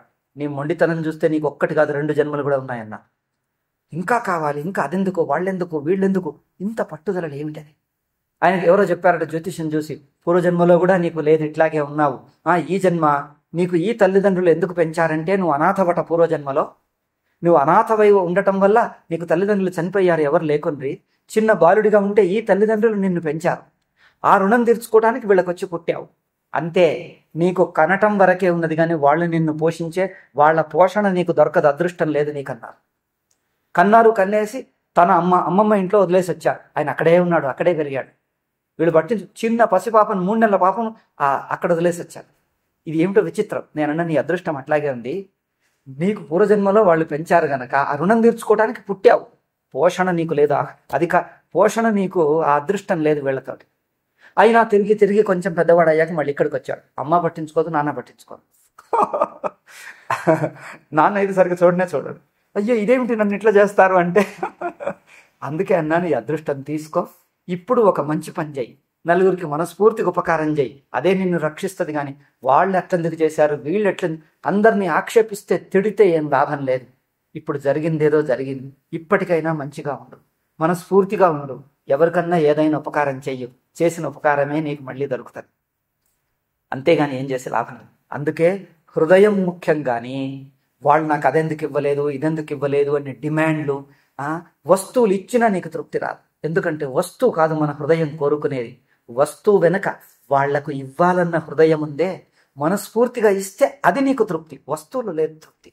వాళ్ళ మంచితనం, వాళ్ళు మనమంటే ఇష్టపడతారు, మనమంటే ప్రేమగా దయతో ఇస్తారు, అది ఆనందం. అందుకే మనుష్య జన్మలో వస్తువు కంటే హృదయం ముఖ్యం. హృదయపు స్థాయిలో జీవించాలి. అందుకోసం భగవద్గీతలో చెప్పిన సారం ఏమిటి అన్నారు. నేను అదే చెప్పాను. శ్లోకాలు చాలా ఉన్నాయి, కర్మయోగము, పాండిత్యాలు, తర్కాలు, ఏమేమో చెప్పొచ్చు, ప్రవచనాలు. అవన్నీ పక్కకు పెట్టి ఒక్క మాటలో చెప్తాను. చేసిన పని, స్వీకరించిన వస్తువులు మనస్ఫూర్తిగా స్వీకరించు. మనస్సులో కపటం లేకుండా, గొణగకుండా. వచ్చిన వస్తువు చిన్నదో పెద్దదో, ఎంతొస్తే అంత భగవంతుడు నాకు ప్రేమతో ఇచ్చాడు. ప్రేమతో ఇచ్చిన 1 పైసా మేలా, లేక తిట్టుకుంటూ గొణుక్కుంటూ నీ ముఖానికి తీసుకో అని పోయి 1000 రూపాయలు ఇస్తే మేలా? నీకేది ఇష్టం చెప్పు. అది విదురుడు అట్లాగే అన్నాడు. మహాభారత యుద్ధం ముగిసింది, కౌరవులంతా చనిపోయారు, పాండవులు వచ్చేశారు, తర్వాత పట్టాభిషేకం చేసుకున్నారు. అట్లా కొన్నాళ్ళు గడిచింది. కొన్నాళ్ళకు విదురుడు వచ్చాడు. విదురుడు వచ్చి అప్పటికి 100 ఏళ్ళు అయిపోయింది వీడికి ధృతరాష్ట్రుడికి. పాండవులు మాత్రం తన తండ్రి, పెద్ద తండ్రి అని ఎంతో ప్రేమగా చూసుకుంటున్నారు. ముఖ్యంగా ధర్మరాజుకు ధృతరాష్ట్రుడు అంటే ఎంతో ప్రేమ. ఎందుకు? మాకు నాన్న లేడు, చిన్నప్పుడు చనిపోయాడు, మేము నాన్నను సరిగ్గా చూసుకోలేదు, మాకు జ్ఞాపకం లేదు. ఇక పెదనాన్ననే మాకు నాన్న. ఆయన ఏం చెప్పినా వింటాం. మోసం చేస్తున్న లక్క ఇంటికి పో అంటే మాకు తెలుసు వీళ్ళేదో మోసంతో పంపిస్తున్నారని, మాకు పోవటం ఇష్టం లేదని చెప్పాడు. అయినా పో పో పో అని బలవంతం చేసి పంపించారు. పంపిస్తే ఇక పెదనాన్న అంటున్నాడుగా, మాకు ఈయనే నాన్న, చెప్పింది వింటానులే, అయినా మాకు కావలసింది ఏదో మాకంటే పెద్ద మా నాన్ననే చూసుకుంటాడులే అని ఈయన అంత నాన్న అన్న ప్రేమతో చూస్తున్నా దుర్యోధనుడు మాత్రం అలికి బెదిరించి సాధించి ఇంత చేసిన ధృతరాష్ట్రుడు మాత్రం ఇంత ప్రేమగా ఉంటున్నా ధర్మరాజును మోసం చేస్తాడు. వాడంతా హింసిస్తున్నా వాడి మీదనే మోహం పెట్టుకుంటాడు. అది చూడాల్సింది ధర్మరాజు నేను నిజంగా నీ కొడుకు కంటే ఎక్కువ ఆదరిస్తున్నాడు. అప్పుడు అంటాడు, ఆ పట్టాభిషేకం చేసుకున్నాక 16 ఏళ్ళు పరిపాలించాడని ఒక చోటున్నది, 32 ఏళ్ళు పరిపాలించాడని ఒక చోటున్నది. 16 ఏళ్ళైనా తక్కువేం కాదు. అన్నేళ్లు పరిపాలిస్తే ధృతరాష్ట్రుడికి ఒక్కరోజు చిన్న ఆవగింజంత దుఃఖం కలగకుండా చేసిన పనిని ఆయన్నే అడిగి ఆయన్నే రాజుగా చూస్తూ ఎంతో ఆదరంగా భక్తితో ప్రేమతో చూశాడు. దుర్యోధనుడు ఇన్నాళ్ళు చూసినా ఒక్కరోజు నాకు ఈ శాంతి లేదు, సుఖం లేదు. ధర్మరాజు ఎంత బాగా చూస్తున్నాడు అంటే నా జీవితంలో నాకెన్నడూ లేదు, ఎంత బాగా చూశాడన్నాడు. అయినా ధర్మరాజు మీద లేదు, మళ్ళీ ఆ దుర్యోధనుడి మీదనే మోహం. అయితే అప్పుడు దుర్యోధనుడు ధర్మరాజే రాత్రి పగలు ఏ చిన్నది ఏం జరిగినా వెంటనే వచ్చేస్తాడు. ఏ రాత్రైనా వస్తాడు ధృతరాష్ట్రుడిని చూడటానికి. అంత ప్రేమగా చూస్తున్నాడు. భీముడికి మాత్రం కోపం అన్నాడు. అప్పుడు విదురుడు వచ్చి తిడతాడు, ఏమిటయ్యా 100 ఏళ్ళు వచ్చాయి, ఇంకా నీకు బుద్ధి ఉన్నదా? ఇంకా ఇక్కడే రాజమహల్లో కూర్చున్నావు, వానప్రస్థం అడవికి ఎప్పుడో పోవాల్సింది. ఇక్కడ ఏమి కూర్చున్నావు ఎందుకు? ఇంకా దాన ధర్మాలు చేద్దామనా, యజ్ఞాలు చేద్దామనా, ఇంకా పిల్లల్ని కందామనా, ఇంకా మనుమల్ని వాళ్ళందరినీ చూద్దామనా, ఇంకా ఎన్నాళ్ళు బతకటం, ఇంకా సిగ్గులేదా? ఆ భీముడు తిట్టి పెడుతూ ఉంటే ఆ పిండాకుడు తింటున్నావు, ఇట్లాగే అన్నాడు ఆ విదురుడు. మా పోతన గారి భాగవతంలో చూడండి, ఈ పిండాకుడు తినటానికి ఇక్కడ ఉన్నావా అని అంటే తిడితే, విదురుడు తిడితే అవును చెప్పింది నిజమే అంటాడు. మరి ఏం చేయను అంటాడు. నేను ధర్మరాజుని అడుగుతా. మళ్ళీ ధర్మరాజుని అడిగితే నిన్ను పోనిస్తాడా? ధర్మరాజుని అడిగితే నిన్ను అడిగి నేను పోతానంటే నిన్ను పోనిస్తాడా? ధర్మరాజుకు చెప్పపట్టలేకుండా పో, నువ్వు నిజంగా పోవాలంటే. అవునవును నువ్వు చెప్పింది బాగుందంటాడు. రాత్రికి ఎవ్వరు లేక చెప్పకుండా రాత్రికి పారిపోతాడు. అంటే అప్పుడు విదురుడు తిడితే వాడు వెళ్ళిపోయాడు. అంటే అట్లా మనం ఇంకా వస్తువులు పట్టుకునే ఉన్నాం, ఇంకా ఏం ఆశ చూసుకొని ఉన్నాం. అందుకే ఒక్కసారి ఇచ్చిన వస్తువు, చిన్న వస్తువు కానీ పెద్ద వస్తువు కానీ మనస్ఫూర్తిగా వాళ్ళంతటా వాళ్ళుగా వాళ్ళ హృదయంతో ఇచ్చింది ఎంత చిన్నదైనా మనకు అది ఆనందం. ఇవ్వలేకపోతే ఎందుకు ఇవ్వలేదు అని ఆశించకండి. మన అదృష్టం ఉంటే తప్పకుండా వస్తుంది. అదృష్టం లేకపోతే నువ్వు అలిగితే తిడితే వస్తుంది. తిడితే ఇంకా కోపగిస్తారు. ఇంకా కోపగించి నువ్వు ఇవ్వాల్సిందే అని పట్టుబడితే సరే తీసుకొస్తారు. తీసుకొని చేత్తో విసిరేస్తారే కానీ హృదయం నుంచి రాదు. అందుకోసం నువ్వు ఓపిక పట్టు, ఇంకా సహించుకో. వాళ్ళ హృదయమే కరుగుతుంది, వాళ్ళలోనే మంచితనం వస్తుంది. అప్పుడు ఇస్తారు. ఎంత ఇచ్చినా అది మంచిది. అందుకే హృదయపు వాళ్ళు ఏదిచ్చినా ఎంతిచ్చినా హృదయపూర్వకంగా స్వీకరించు. ఇది భగవంతుడి ప్రసాదంగా స్వీకరించు. నువ్వు చెయ్యాల్సి వస్తే నేను అందుకే చెప్తాను, ఏ పని నువ్వు చెయ్యకు. ఇష్టం లేకపోతే ఒప్పుకోకు. నువ్వు ఒప్పుకున్నావంటే మనస్ఫూర్తిగా చెయ్యి. సగం మనసుతో చెయ్యకు ఏం చేసినా పని. ఆఫీసులో వెళ్ళి అంటారు, అబ్బా ఇంత పని, అయ్యో తప్పుతుందా, ఏం చేస్తాం స్వామీజీ మేము గృహస్థులం మాకు తప్పుతుందా అంటాడు. అదిగో ఈ తప్పుతుందా అనేది ఎందుకు? ఎట్లాగూ చేస్తున్నాం, మనస్ఫూర్తిగా చెయ్యి. చెయ్యటానికి ఒప్పుకున్నావా చెయ్యి మనస్ఫూర్తిగా. అంతేగాని ఎట్లాగూ చేతులు చేస్తూనే ఉన్నాయి, మనస్సు దాన్ని విరోధించి ఎందుకు బతకటం? ఒక్కసారి ఒప్పుకున్నావా, వాడు మీ చెప్పే బాసు ఈ ఆఫీస్ టైం అయిపోతుంటే అప్పుడు పనిస్తాడు, ఇది చెయ్యు అంటాడు. వాడు మీ మీద కోపంతో చెయ్యొచ్చు, పగతో చెయ్యొచ్చు, ఈర్ష్యతో చెయ్యొచ్చు, మిమ్మల్ని ఏడిపిద్దామని చెయ్యొచ్చు. మీరు మొదలే ఒప్పుకోకండి. ఒప్పుకున్నారంటే నా చేతులతో చేసేది, నా చేతిలో వచ్చి పడిందా పని, ఇది నాకు భగవంతుడు ఇచ్చాడు. భగవంతుడు పూజించే అవకాశం ఇచ్చాడు. నాకు ఎవ్వరికీ దొరకని పుణ్యము, ఎవ్వరికీ దొరకని అదృష్టం అనుకోండి ఇది. నేను ఎలాగూ చేస్తున్నా, చేసేది గుణగటం ఎందుకు? మనస్ఫూర్తిగా చెయ్యి. ఆ పనిని ప్రేమతో చేసే నీ మనస్సు నిర్మలమవుతుంది. కనుక చేసే పని మనస్ఫూర్తిగా చెయ్యి. ఇతరులు ఇచ్చిందేదో మనస్ఫూర్తిగా తీసుకో. మధ్యలో మనస్సును సగమిటు చెయ్యకు. అదొక్కటే సాధన. ఎక్కడ మనస్సు ఉంటుందో పూర్ణంగా ఉండని, కొంత అటు కొంత ఇటు చీల్చకు మనస్సును. అది దొడ్డ సాధన. మనసశ్చ ఇంద్రియాణాంచ ఏకాగ్ర్యం పరమంతపః. తపస్సు అంటే ఏమిటి అనేది మహాభారతంలో ఒక శ్లోకం ఉన్నది. అది భృగుర్వైవారుణి, భృగువల్లి ప్రారంభంలో తపో బ్రహ్మేతి అని అక్కడ చెప్తాడు. తపసా బ్రహ్మ విజిజ్ఞాసస్వ తపో బ్రహ్మేతి అని అక్కడ తపస్సుతోనే పరమాత్మను తెలుసుకో. ఈ తపస్సే నీకు పరమాత్మకి సాధనం అని చెప్తాడు. అక్కడ తపస్సు అంటే ఏమిటి? రకరకాల తపస్సులు ఉన్నాయి. చల్లటి నీళ్ళలో స్నానం చేయటం, 3 సార్లు స్నానం చేయటం, ఉపవాసాలు చేయటం, ఇవన్నీ తపస్సులు. రకరకాల తపస్సులు ఉన్నాయి. భూమి మీదనే కూర్చోవటం, కుర్చీలు వాడకపోవటం, ఇట్లాంటివి రకరకాలు ఇచ్చా. ఇవి శారీరక తపస్సులు. భగవద్గీతలో చెప్తాడు కదా, శారీరకం తపః, వాచికం తపః, మానసికం తపః. రకరకాల కష్టాలను గొణగకుండా సహించటం తపస్సు అన్నారు. అవునా? కష్టం వస్తుంది, కానీ గొణగొద్దు. ఇది మంచికే అని మనస్సుతో ఒప్పుకొని చేస్తే ఆ తపస్సు అవుతుంది. అయితే అన్ని తపస్సుల్లోకెల్లా గొప్ప తపస్సు ఏది అంటే మనసశ్చ ఇంద్రియాణాంచ ఐకాగ్ర్యం. మనస్సు ఇంద్రియం ఒక్కటి కావాలి. మనలో మనస్సు చీలకూడదు. కొంచెం మనస్సు అటు, కొంచెం మనస్సు ఇటు కాకూడదు. అంటే చేసే పనేదో ఇది ధర్మసమ్మత పైన ఒప్పుకున్నానంటే చాలు, మనస్ఫూర్తిగా చేయి. ఎవరు చేస్తాడులే వాడిని వీనంటూ నా అదృష్టం ఇట్లా ఏడిచిందని కర్మం తిడతాడు, అదృష్టం తిడతారు, ఇంకెవరినో వాళ్ళు చేశారు వాడి వల్ల ఇంత పని అని, వాడి వల్ల ఇదంతా నేను చేయాల్సి వస్తుంది అని వాడిని తిట్టడం, ఏది లేకపోతే దేవుణ్ణి తిట్టడం. అవునా? ఎవరిని తిట్టని అవసరం లేదు. తనను కూడా తిట్టుకోనద్దు. నా దురదృష్టం ఎట్లా ఉండేది, తనను తిట్టద్దు. జరిగిన దాన్ని మనస్ఫూర్తిగా చేస్తే ఈ ఘటన గడిచిపోతుంది. ఈ ఘటన ఒక్కరోజు 2 రోజులు, గంటలో 2 గంటలో ఉంటుంది అంతే. ఘటన గడిచిపోతుంది. నువ్వు మనస్సు చీలిపోయి పనిచేస్తే ఘటన గడిచిపోతుంది, కానీ ఆ చీలిక మాత్రం నీ మనస్సులో సంస్కారంగా ఉండిపోతుంది. అది మళ్ళీ నీకు జీవితాంతం, వచ్చే జన్మకు కూడా అదే సంస్కారం.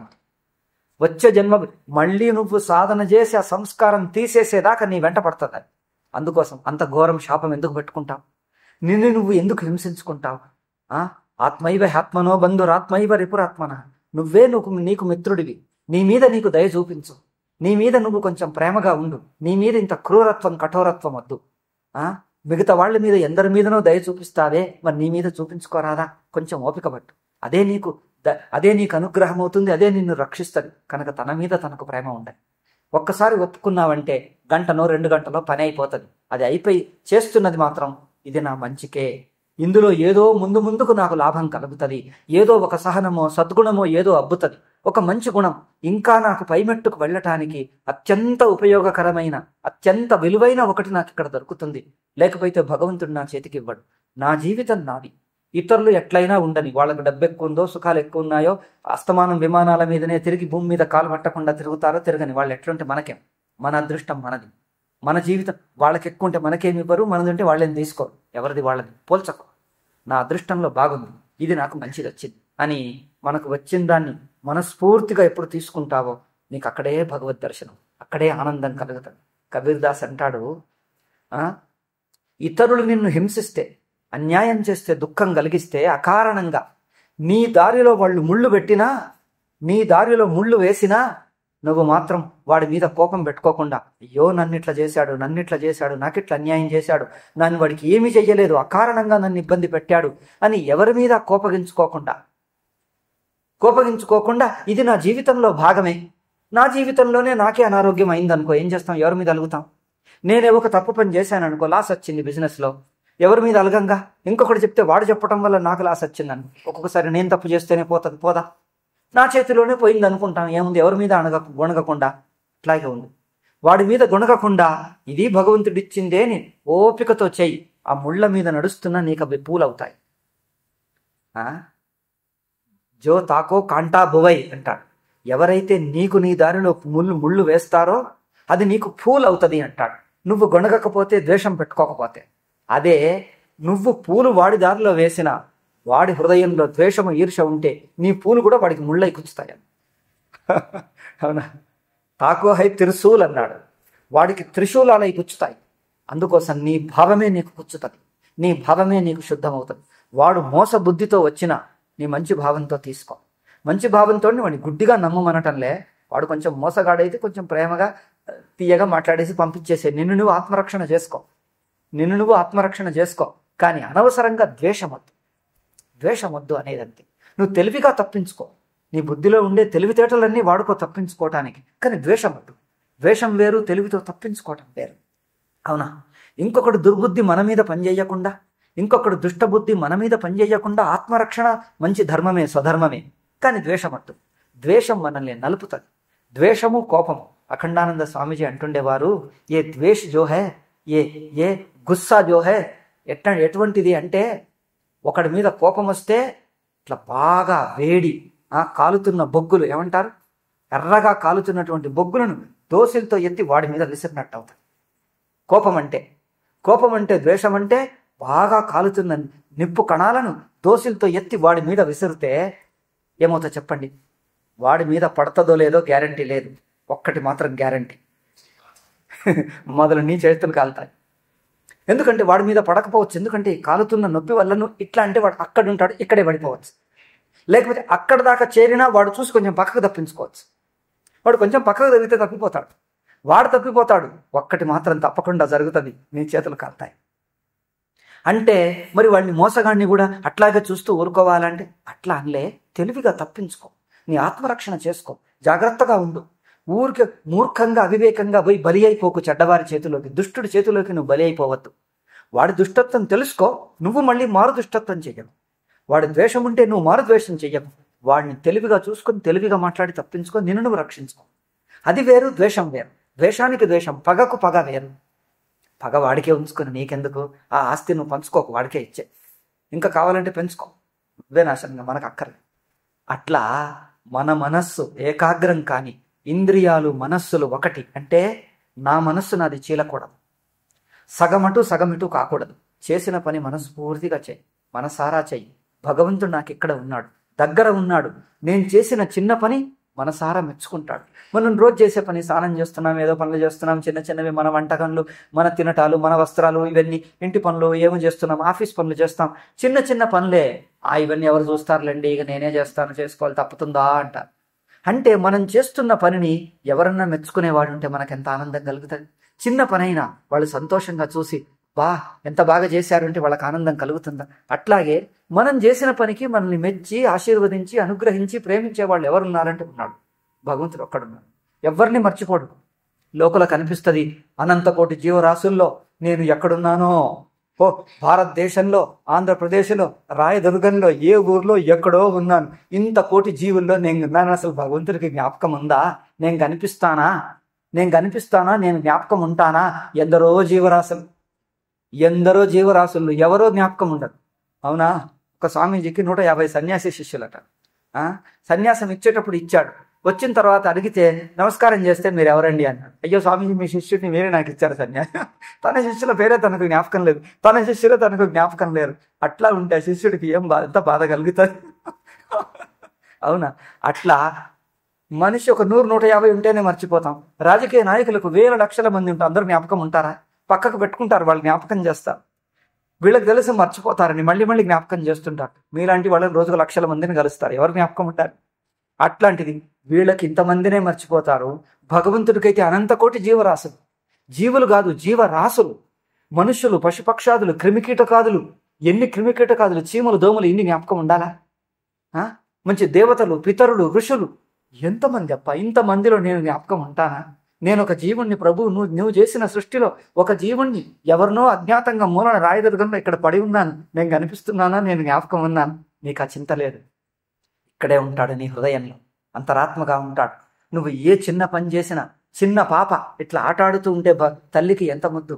వాడు ఏం చేసినా ముద్దే. ఇక్కడ వస్తువు పెడతాడు, ఇదో చేస్తాడు, మళ్ళీ తీసుకొచ్చి పెడతాడు. వాడు అది చేసిందల్లా తల్లి గమనిస్తుంది, వాడికి ఎంతో ఆనందం. వాడు అల్లరి చేసినా తల్లికి ముద్దే. అవునా? వాడు తీసుకొచ్చి ఇక్కడ పోయి పగలగొట్టేస్తాడు, అది అందరికీ చెప్తుంది, చూడు మా వాడు వీడు పగలగొట్టేశాడంట, పోయి గర్వంగా చెప్పుకుంటారు. అట్లాగే భగవంతుడికి మనం అల్పజీవులం, ఆయన చేతిలో ఏర్పడిన వాళ్ళం. మనం ఏం చేసినా, అందుకే వాడు ఇన్నాళ్ళు ఏమో మీరు తినిపించారు, వాడి చేత్తో వాడు తింటే అది ముద్దొస్తుంది, అబ్బా వాడే తినగలుగుతున్నాడే అంటే. అట్లా మన పని మనం చేసుకుంటే, మన ఇంటి పనులు, మన ఉద్యోగం పనులు, ఈ చిన్నవి చేస్తే అది మనల్ని ఎవరు చూస్తారులే, మనం మెచ్చుతారులే అని అనుకోకండి. ప్రతి చిన్నదాన్ని చూసి పరవశించిపోతాడు భగవంతుడు.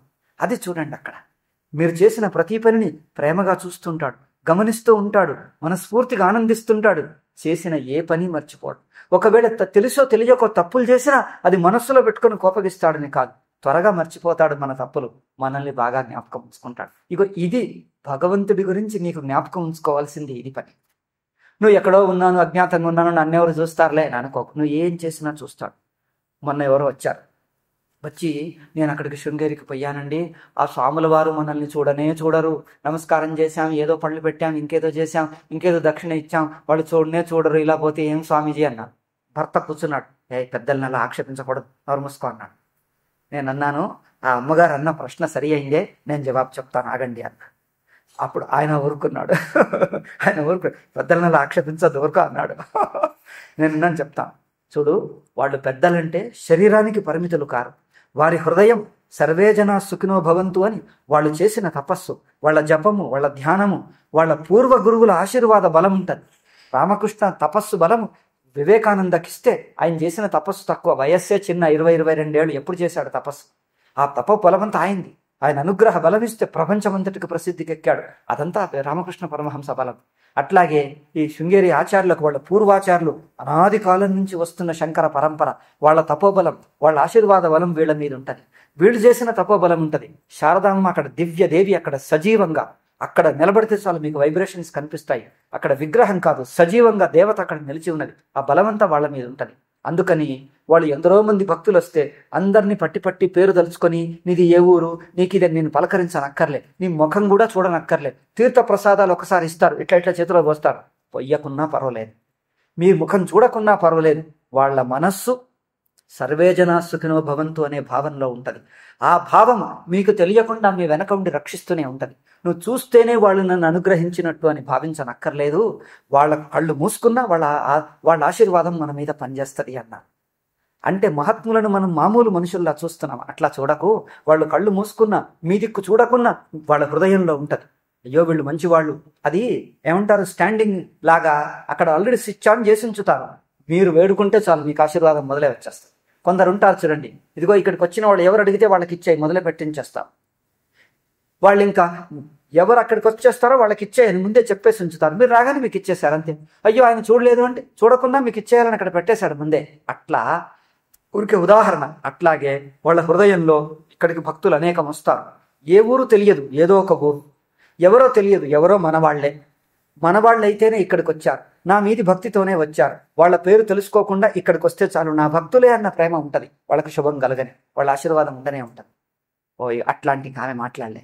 నేను అన్నాను, ఇది తెలుసుకోండి, మీకు సందేహం ఉంటే అలాగే మనస్సులో నొక్కేయకండి, తెలుసుకోండి, వాళ్ళ ఆశీర్వాదం మన మీద పనిచేస్తుంది. అట్లాగే భగవంతుడి ఆశీర్వాదం ఎప్పుడూ ఉంటుంది. అందుకే ఇంకా కొందరు ఉన్నారు ఇట్లాగే బాధపడుతూ ఉంటే. మహాత్ములు ఉన్నారు, యోగులు, సిద్ధులు, భక్తులు, జ్ఞానులు, ఏ పేరైనా పెట్టండి, బాబాలు భారతదేశం అంతటా ఉన్నారు. వాళ్ళు తమ సంసారం వదిలించుకున్నాక వాళ్ళ హృదయం నిర్మలమై నిరంతర భగవంతుడి స్మరణలో, భగవంతుడి ఆ తెలివిలో, ఆ స్వరూప అనుభవంలోనే మునిగి ఉంటారు. వాళ్లకు తెలుసు సంసారంలో ఉన్నవాళ్ళు, నేను దేహము, ఇంద్రియాలు, మనస్సు అనే అభిమానం ఉన్నవాళ్ళు ఎంత నలిగిపోతున్నారో తెలుస్తారు. సంసారంలో ఉన్నవాళ్ళు ఆ జీవభావం, కర్త భోక్త అనేది ఎంత నలిపి నలిపి నలిపి క్షణం కాదు, అదేమంటారు దాన్ని, నైట్ మేర్స్ అంటారే, అటువంటి భయంకరంగా నలుగుతున్నారని వాళ్ళకి తెలుసు. ఎందుకు? అదంతా చూసి దాటొచ్చారు వాళ్ళు, ఆ సంసారమును దాటొచ్చారు. అందుకే సంసారంలో ఉండి క్రూరంగా ఉంటే, పోట్లాడుతూ ఉంటే, దుష్టులుగా ఉంటే వాళ్ళకేం కోపం రాదు. ఎందుకంటే వాళ్ళ హృదయంలో తృప్తి లేదు, రాగద్వేషాలు ఎక్కువ ఉన్నాయి, మనస్సు శుద్ధం కాలేదు. అందుకే వాళ్ళ రాగద్వేషాలతో వాళ్లే నలిగిపోతున్నారు, ద్వేషాలు, కోపాలు, బాధలతో నలిగిపోతున్నారు. అందుకే అందరి జీవుల మీద వాళ్ళకి అహేతుక దయ ఉంటుంది. అందుకే వాళ్ళు సంకల్పం చేసి మీకు శుభం కలగాలి అని ఆశీర్వదించనక్కర్లే. వాళ్ళు ఇక్కడే జనరల్ ఆశీర్వాదం అంటే ఏమిటి, ఎక్కడెక్కడ జీవులు కష్టపడుతున్నారో, ఎక్కడెక్కడ జీవులు ఆయాస పడుతున్నారో, ఎక్కడెక్కడ ఈ భారతదేశం అంతటా జీవులు ఎవరెవరు వేడుకుంటున్నారో, నేను చేసే తపస్సు అంతా వాళ్ళందరికీ శుభం కలుగుగాక, సర్వే జనా సుఖినో భవంతు అని నోరుతో అనుకున్న హృదయము ఆ ఆశీర్వాద భావంలో ఉంటది. వాళ్ళ హృదయం నోరుతో అనుకున్న సర్వే జనా సుఖినో భవంతు అని వాళ్ళ హృదయం ఉంటది. వాళ్ళ హృదయం నిరంతరంగా ఆశీర్వదిస్తూనే ఉంటది. నేను అన్నాను, నువ్వు ఇక్కడ కూర్చుని నాకెవరు లేరు, నేను ఇట్లా బాధపడుతున్నాను, నన్ను ఎవరు పట్టించుకోరు అనిపిస్తే ఆ మహాత్ములంతా అక్కడ ఉన్నారు భారతదేశంలో. ఎవరెక్కడున్నారో తెలియదు, అయినా నువ్వు తలుచుకో, మీరు మహాత్ములారా, మీరు ఎక్కడున్నారో. వాళ్ళ మహాత్ములకు నా చుట్టాలు, నా బంధువులు, నా భాష, నా తేడా ఉండదు.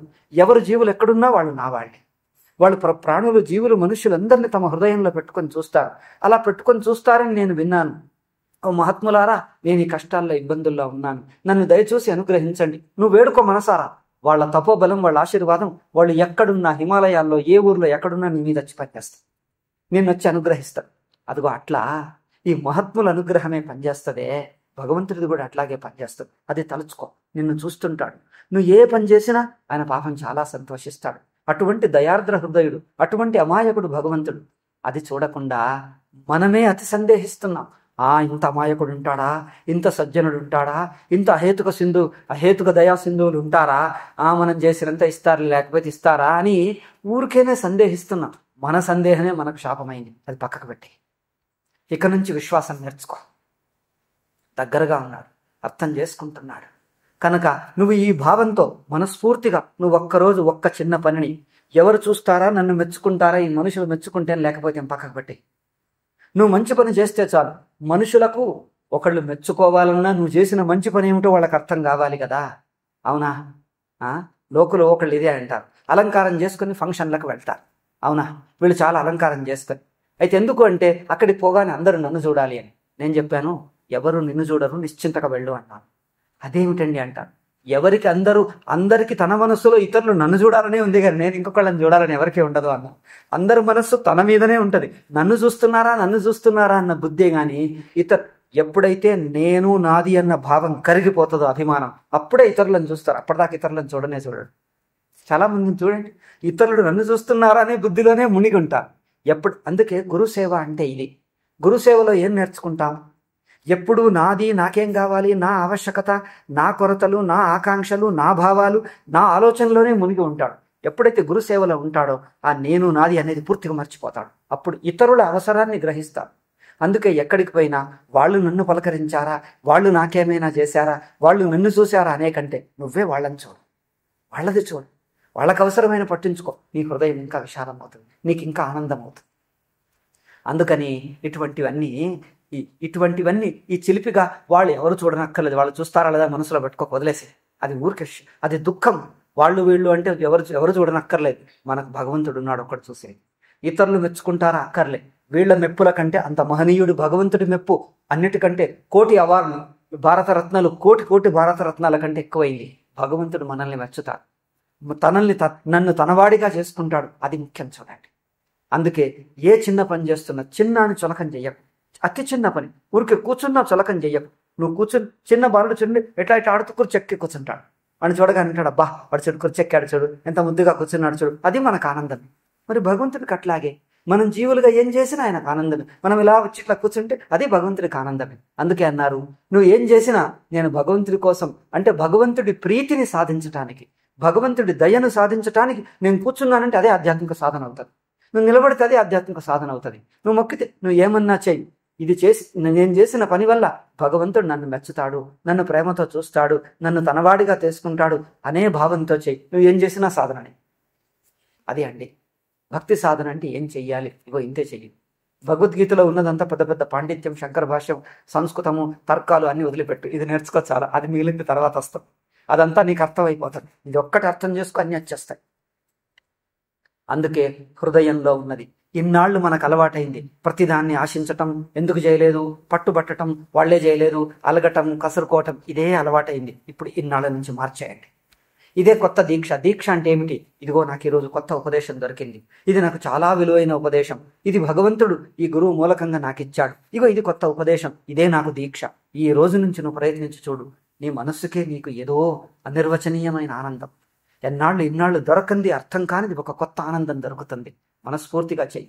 ఆ పాత సంస్కారాలు కొంచెం లాగుతూ ఉంటాయి, వచ్చినప్పుడు మళ్ళీ జ్ఞాపకం చేసుకుని తొలగించుకో.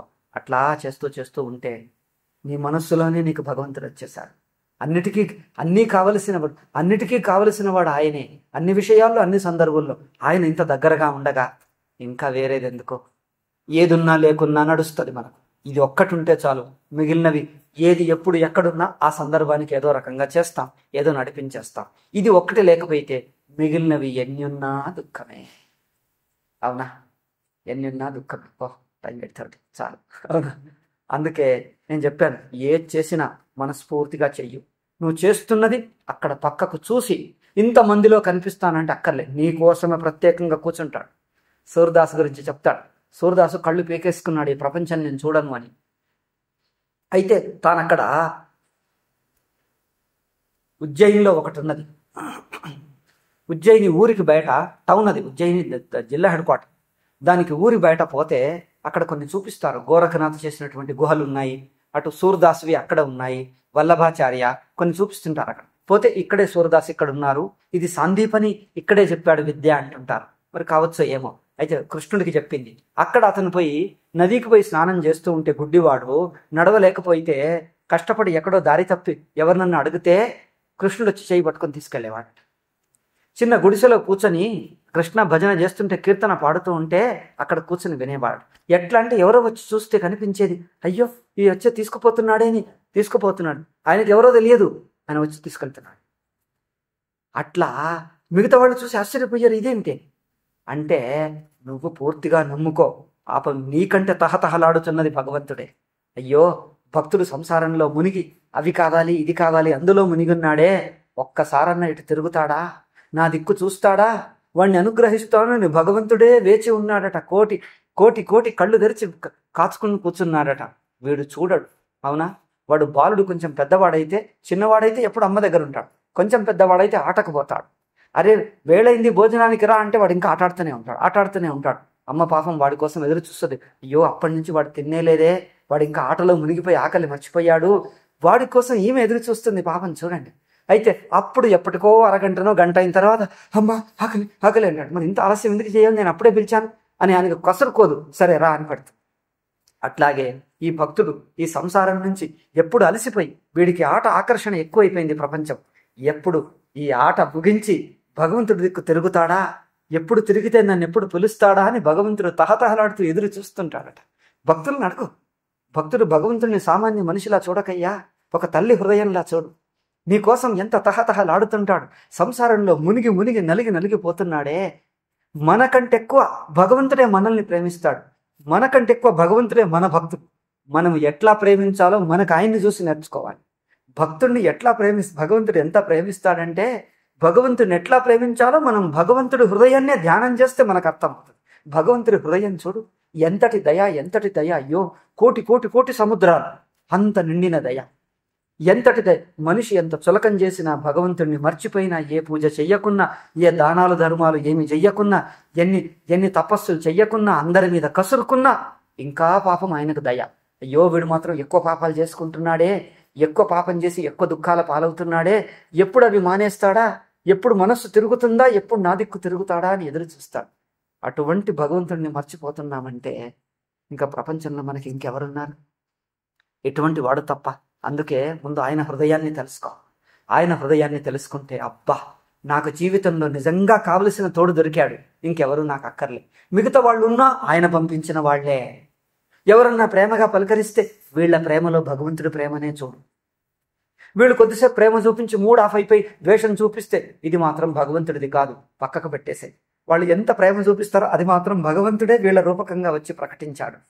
కొంచెం కోపగించాడంటే ఆ భగవంతుడి యొక్క ఆ పైపు మూతపడిపోయింది, ట్యాప్ మూతమైంది, ఇక వీడికి చూపిస్తున్నాడు అనుకో, అంతే. వాడు కోపం చూపిస్తే వీడిది, ఆ ప్రేమ చూపిస్తే భగవంతుడిది. అట్లా మన చుట్టూ ఉండే మనుషులు, కుటుంబ సభ్యులు ఎవరు ఏ రకమైన కొంచెము ప్రేమ దయ చూపిస్తే భగవంతుడే ఈ క్షణంలో వీళ్ళ హృదయంలో కూర్చొని ఇది ప్రకటిస్తున్నాడు. వాళ్ళు అనుమతించినంతసేపు ప్రకటిస్తాడు. వీళ్ళ మూడు చెడిపోయిందంటే భగవంతుడు కప్పకపోయాడు. అవునా? ఇట్లా మరి భగవంతుడి ప్రేమ మనకు ఎట్లా కనిపిస్తుంది అంటే, చుట్టూ ఉండే చుట్టాల బంధువుల మూలకంగానే, స్నేహితుల మూలకంగానే భగవంతుడి దయ మనకు కనిపిస్తూ ఉంటుంది. అది చూడు, ఓహో ఈ మనిషి మూలకంగా ప్రకటమైందే ఇంతున్నదే, ఆ మూలం ఇంకెంత ఉండాలి? పెద్ద సాగరం, అనంత సాగరం. అటువంటి అనంత సాగరుణ్ణి మనం మర్చిపోని అవసరం లేదు.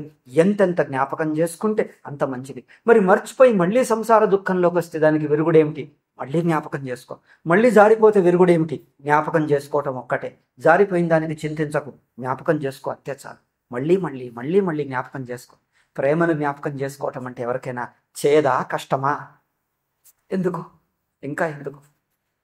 అందుకని నారదుడు ప్రతిజ్ఞ చేశాడు, కలియుగంలో ఇంటింట మనిషిలో నేను భక్తిని స్థాపిస్తాను, స్థాపించకపోతే నా పేరు నారదుడే కాదన్నాడు.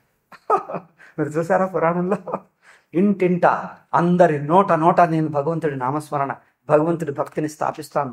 అయ్యో కలియుగంలో ఇంత నలిగిపోతున్నారే, ఇంతటి దివ్యమైన ఇక్కడే దగ్గరగా ఉంచుకున్నటువంటి కల్పవృక్షాన్ని పోగొట్టుకొని ఏదో వేప చెట్టునో ఏదో పనికిరాని చెట్టును పట్టుకున్నారే అంటాడు పాపం అతనికి. మహాత్ములకు, ఋషులకు ఎక్కడ ఏ లోకంలో ఉన్నా మన మీద దయ చాలా ఉంటుంది. వాళ్ళందరూ మనల్ని చూస్తున్నారు. మనం తప్పులు చేసినా పట్టించుకోరు. పోన్లే ఒక్కసారి చేశాడు, మళ్ళీ చేస్తే పోన్లే 2 సార్లు చేశాడు, మళ్ళీ చేస్తే పోన్లే 3 సార్లు చేశాడు, మళ్ళీ వస్తాడులే, ఎన్నటికైనా వస్తాడులే, పాపం వాడు మంచివాడే, ఏదో బుద్ధి గడ్డిదని చేస్తున్నాడు, మళ్ళీ వస్తాడు. మన మీద ఎంత దయ, మన మీద ఎంత నమ్మకం, మళ్ళీ తిరుగుతాం, మళ్ళీ వస్తామనేది. ఆ నమ్మకంను మనం చెడగొట్టకుండా మన చేత వీలైనంత మనస్ఫూర్తిగా చెయ్యు, మనస్ఫూర్తిగా జీవించు. ఇగో ఇదే భక్తి వికసించడానికి మార్గం. ఇంకా ఉందా? తర్వాత చెప్పు.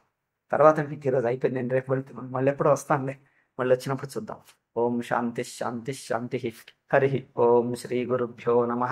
హరి ఓం తత్సత్.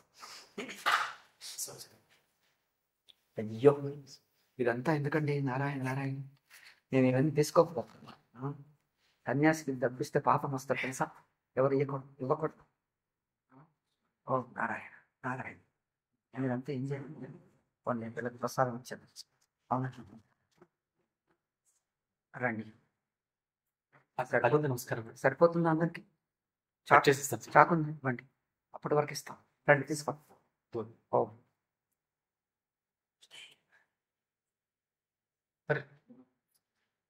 రండి రండి. దూరం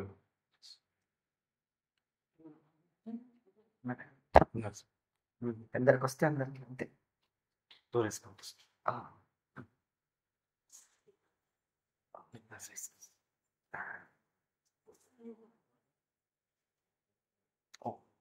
ఇంకా రెండు ఉన్నాయి.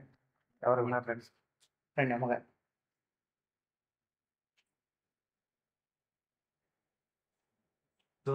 ఇలా పెట్టి దోశలు పెడితే సార్, దోశలు పట్టింది సార్. ఈ కొబ్బరి లాస్ట్లో ఎవరికి? ఎవరు అదృష్టవంతులు? రండి రండి.